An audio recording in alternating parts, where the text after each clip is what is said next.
Plein Sud présente Plafond suspendu de Pascal Leblanc-Lavigne, lauréate de la bourse Plein Sud 2019.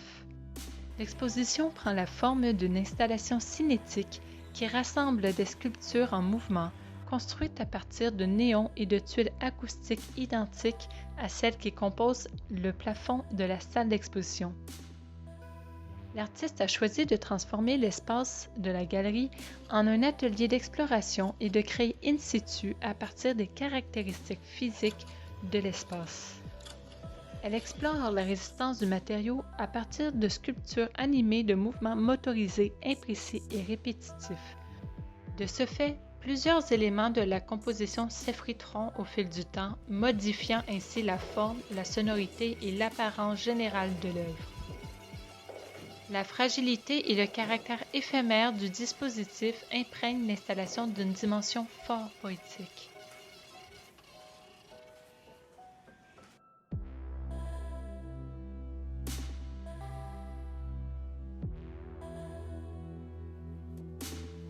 Bonjour Pascal, ça va bien? Oui, ça va bien, toi? Ça va bien. Alors, on est ici à ton exposition Plafond suspendu, qui est autour de l'art cinétique. Peut-être que tu pourrais nous expliquer brièvement c'est quoi, en quoi ça consiste l'art cinétique? Bien, l'art cinétique, déjà pour définir un peu c'est quoi, ça a commencé au début du 20e siècle, je crois. Puis le terme a été accepté aux alentours des années 60. Puis ça réfère tout simplement à des œuvres qui sont en mouvement. Fait que des mouvements qui sont produits par le vent, par les artistes qui performeraient, par le public ou, comme dans mon cas, par des moteurs.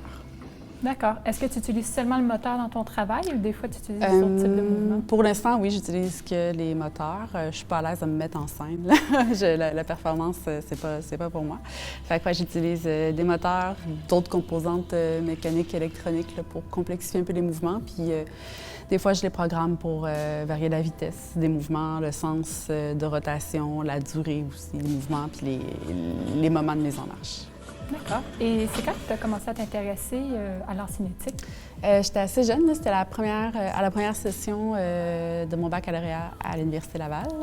Il y a un enseignant qui nous a donné comme défi, comme projet, de concrétiser le vide dans l'espace, quelque chose comme ça.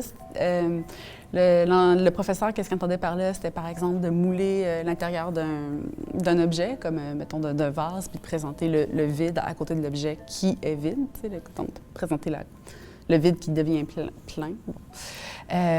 Donc moi, je me suis intéressée à une essoreuse à salade depuis que j'étais petite.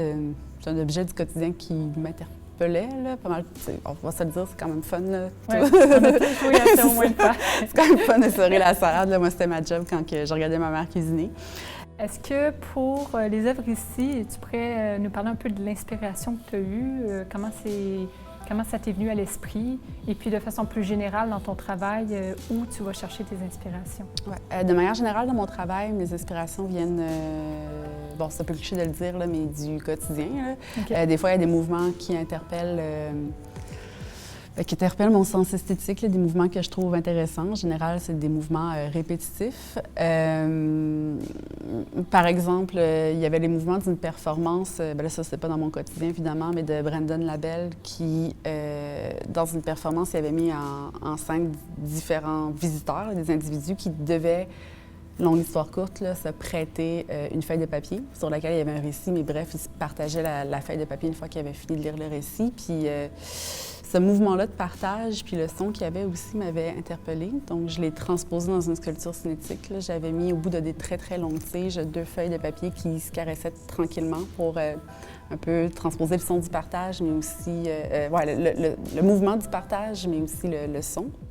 Donc, bref, c'est ça. Souvent, je transpose des mouvements qui m'intéressent. La transposition n'est pas obligée d'être très fidèle, justement. Là. J'ai besoin d'être curieuse, puis j'aime ça quand dans la création, il y a un écart qui se creuse entre mon inspiration de départ et le résultat. Pour l'exposition ici, j'avais vraiment envie de créer en même l'espace. J'avais un peu le goût de revivre ce que je pouvais vivre au baccalauréat, c'est-à-dire créer des œuvres in situ, puis d'être animé par certaines contraintes là, des défis pour pas justement réaliser quelque chose un peu convenu, là, pour sortir un peu de ma propre zone de confort. Puis je trouve en général le risque de la création assez agréable à vivre. Puis j'ai remarqué depuis les dernières années que je le vis un peu moins à cause des contraintes de la vie d'artiste. Alors, merci beaucoup, Pascal. J'ai bien hâte de voir ce que ça va donner d'ici 1 mois et demi, l'exposition, vu que les œuvres s'effritent et se modifient. Merci à toi.